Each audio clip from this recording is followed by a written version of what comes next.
This One's Wife. With love, Meghan. Two narcissists in a kitchen. Hello, I'm H.G. Tudor. The opportunity to see how two narcissists interacted with one another just about made it worthwhile, and I say just, it really was a head-breadth outcome to endure. Part of an episode involving This One's Wife and her bland lifestyle program.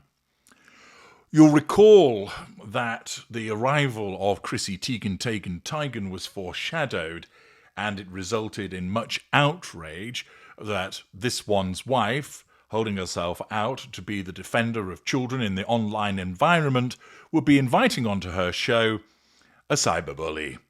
Yes, as I explained in a considerable breakdown of all of the evidence, this demonstrated the nasty hypocrisy and self-serving nature of This One's Wife, which, if you had any doubt before as to her narcissism, this really sealed it.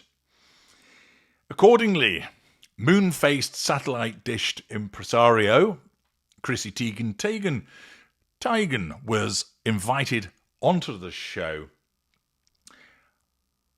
As regular viewers will know, she and This One's Wife are both narcissists. And therefore, would there be any clash between them? Or would they just play at being nice, even though they would be trying to outdo one another? It would be an interesting instance, bearing in mind, of course, that they're both being filmed. This One's Wife explains at the beginning of the programme, Chrissy Teigen's coming on, and she's the quintessential multi-hyphenate, model, entrepreneur, mum, cookbook author, and all-round foodie. Oh, not cyberbullying nasty binch who tells teenagers to unalive themselves. Seems to have missed that bit. Also, general abuser of people in an online environment which you're meant to be protecting. Seem to have missed that bit also. This One's Wife, in the early part of the programme, which I sped through, made some sourdough, and it took place over a number of days. What is produced from the oven, which again shows no heat shimmer, no steam rising, looks like it's been bought in a store and just been plonked in the oven for her to extract. She writes, "It's way past our bread time" on the chalkboard. Ugh.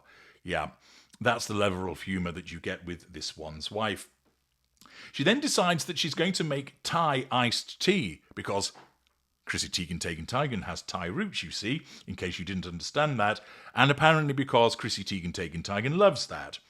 "I'm so excited to see Chrissy again," she announces. "I haven't seen her in almost 20 years. Yes, such a good friend that you've not bothered with one another for 20 years.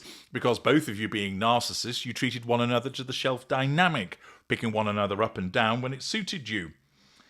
I reached out and we reconnected a couple of years ago." Ah, right, so you reconnected a couple of years ago following her exposure of being a nasty piece of work, and you've still decided that you wanted to work with her, which once again demonstrates that you're just a self-absorbed narcissist, This One's Wife.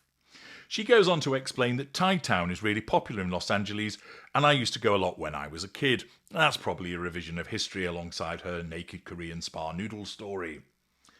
She makes Thai tea, claps to herself, and explains she's got a vibe going. This woman is so pleased with herself.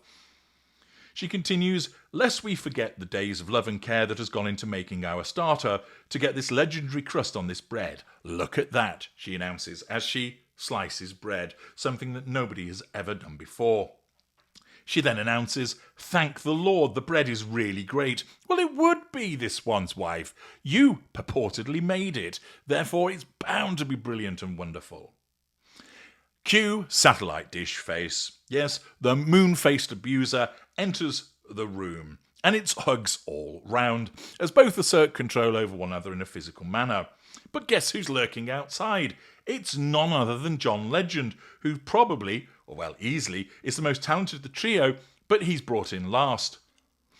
He undertakes the world's shortest cameo as he announces, "I'll let you guys shoot," and promptly departs. This One's Wife explains, "I heard you like boba." Chrissy Teigen announces, I've never had it at home before. This one's wife responds, you can make this so easily. There is a recurring theme throughout the section of the programme involving Chrissy Teigen, whereby they smile at one another and they compliment one another and they laugh towards one another. But underneath, you can tell that they're both thinking, she's a right, see you next Tuesday. You can tell they don't like one another, and it's the performative niceness that's overflowing, that they're both comparing one another, that Teigen regards herself as a much more established doyenne in the cookery stakes, that this one's wife believes herself to be more important because she's got a title and she's more famous.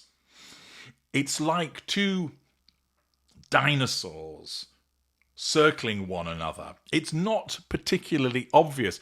They are not casting each other nasty glances, but you can just tell that there is this forced atmosphere between the two whereby it completely isn't natural, and you know that because both of them are narcissists, it isn't natural, that it's performative, that it's forced, that it isn't authentic.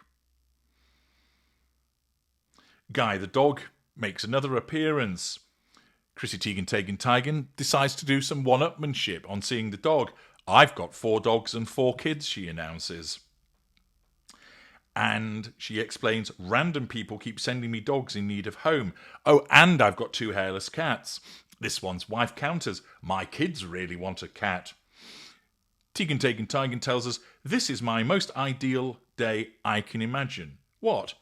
You mean not getting arseholed on alcohol and telling a teenager to kill herself isn't amongst your most ideal day one could imagine? Interesting. At one point, they are discussing the amount of some kind of dough or whatever it is that needs to go into something. Teigen asks, how much of that goes into one?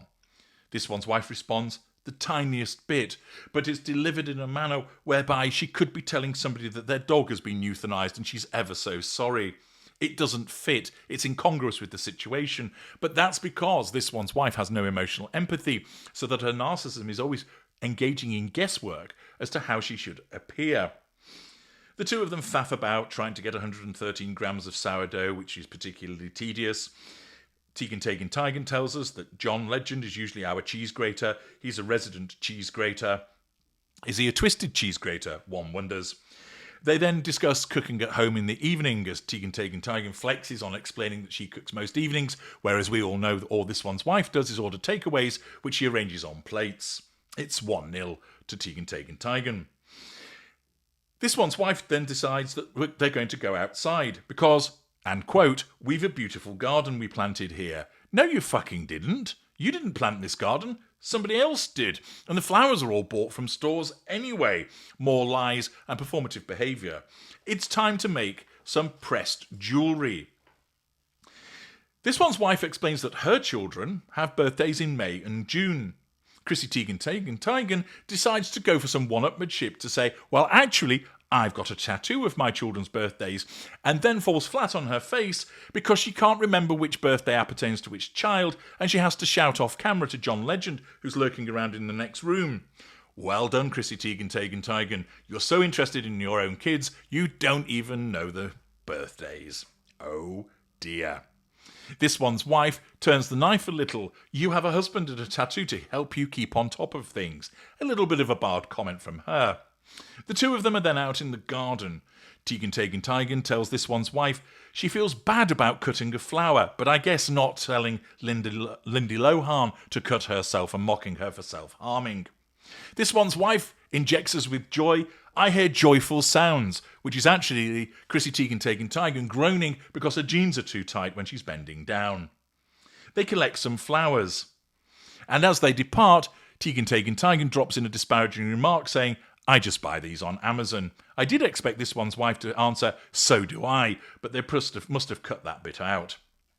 Next, this one's wife engages in some more Potemkin behaviour as she says, welcome to the craft barn. Everything in there has already been set out by unseen hands and nothing to do with this one's wife, and it's not her barn anyway, it's a rented property. We see some labels with the usual foligraphy upon them, and this one's wife announces that what they're doing is meditative and calming, doing things with your hands that don't involve dicks? No, scrolling. And even that's a lie, as we know that she regularly rage scrolls. Teigen announces, "Oh my gosh, I could do this every day. I have terrible anxiety." This one's wife, of course, can't let that go by without her own pity play by explaining that she used to get nervous before auditions and she would get all blotchy on her neck and she'd wear turtlenecks. Yeah, bollocks. This one's wife then announces, "I was thinking about how many moons ago since our paths have crossed. That was a past life. That was Deal or No Deal." Teigen announces, "Our lives have had so many chapters, and that one being a really important funny one." They then reminisce about the show and about eyelashes going into a Ziploc bag. Fascinating. This one's wife engages in a little bit of flattery. She states, 2 years later after the show, you got famous. You were on the cover of Sports Illustrated. Teigen tries to play it down with some false modesty. "Oh, we weren't competitive at all. I was fascinated by all of it and happy to be in the world of Hollywood." Well, you weren't in that with this one's wife. She was never a part of Hollywood. Tao then announces, "Look how far we've come." Yes, one woman, a model, a swimwear model, married to John Legend, and pouncing off his wealth, and this one's wife, who used to run a blog and be an influencer, who is now back to being an influencer, although she has got a title. It's time to go. Guy is scooped up, looks particularly uncomfortable, and this one's wife doesn't look like she knows what she's doing, as they scuttle back to the kitchen, and it's time for the sourdough crackers. They roll the dough. There's some amusement in relation to the use of the rolling pins. I certainly wouldn't want to sniff them. Teigen explains that she's been going to food conventions, and she went to the Cheez-It Museum. This one's wife replies, "What?" as if to say, "Ooh, how common. Why would you go to something like that?" Teigen announces, "The line is really long, and it's hours because I waited in it." Teigen, then demonstrating what a basic individual she is, takes a picture of the sourdough crackers. This one's wife announces, "These are going in for 350 for 20 to 30 minutes. But you can see the way that she angles her head when she says this, that she's actually reading it off a card, off camera. It then cuts away to this one's wife explaining that she's going to make rose water for Chrissy Teigen. Now, I seem to remember when I was a young boy that this is what girls did. They went and got some petals, they bung some water in and said, "Oh, look, it's perfume," and then tried to sell it on the street for 20 pence a pop. Wow, this is the height of ingenuity from this one's wife. And she ends up making it and spraying it all over the crew. I guess that's not the first time that there's been a lot of liquid flying around this one's wife with a group of men. Then we're back to the jewellery with the crushed flowers. It's cheap bits of jewellery, resin tape, and this one's wife muddles up hawthorn flower with Honsworth. They use some UV resin and flowers. They talk about how it looks like a gel manicure. And this one's wife announces, "Look at you go." This one's wife then has her cue to talk about the fact that she used to work in a t-shirt colour changing shop, holding up t-shirts to a UV light. This one's wife, of course, can't let that go by and has to respond with her own experience by explaining, "I did something similar. I was rush chair for my sorority. So I was like, 'Hi, welcome to Kappa. Can I glue your eyes shut?' No, I mean, 'Hi, how are you? Come on through.' Like that greeting hostess vibe." Wow, that was a worthwhile anecdote. Thanks for sharing that. Guy gets me forget-me-nots. I'm surprised she didn't do that for Harry, who never gets mentioned, re the Diana obsession. This one's wife explains it takes 24 hours for the jewellery to set, so she'll have to mail them to Chrissy Teigen, who evidently isn't staying in the Monty Shit Show mansion as she doesn't want to get 3-degree burns from the bath salts. She explains also to Chrissy Teigen that I've made you homemade rose water. "Oh my gosh," says Chrissy Teigen again, with her face saying, "Ugh, that sounds shit." Then it's back to the cheese crackers. Interestingly, when they're taken from the oven, there is no heat seen again. They've magically cooked. Teigen tells us, "Truly little things like this make me so happy." Well, that's not surprising with someone who's got a brain of a pea. And then John Legend is called back through. Presumably, he's been sat around in a cupboard all day and he gets to try a cheesy cracker. Harry is nowhere to be seen. Next, we see this one's wife on her own as she puts the chains through the jewellery and explains that one way of keeping the chains from tangling is to put them through a straw. And there we have it. Yep, that's the totality of the two narcissists coming together. No falling out, no scrapping, no overly sharp comments, but just an pervading air of one-upmanship between the two individuals and the fact that they really can't abide one another, but they saw it useful to come together because the rest of the world really doesn't like them. One would imagine that if they were not being filmed, it would be different, because the necessity of control between the two, the dynamic there, would have been different. But it's another bland episode where you don't really see this one's wife doing anything much. The jewellery is basic, the flower picking is ridiculous, the creation of the sourdough, I don't think that actually turned into the bread that was served. And once again, you don't see her doing any actual cooking. She talks about the precision of baking, which is correct, but she doesn't add any flair to it. She just bungs the ingredients together to follow how to make bread, which anybody can do.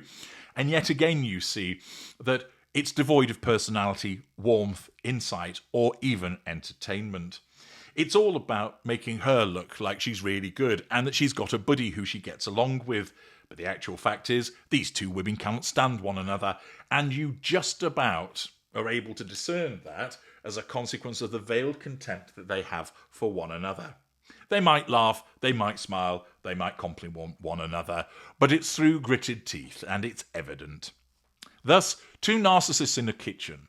There wasn't the bitch fight, and one never expected that there would be, but it is interesting to see the way that the two of them engage in some short-term cementation, because ultimately it serves their narcissism to do so. I'm HG Tudor. Thank you for listening.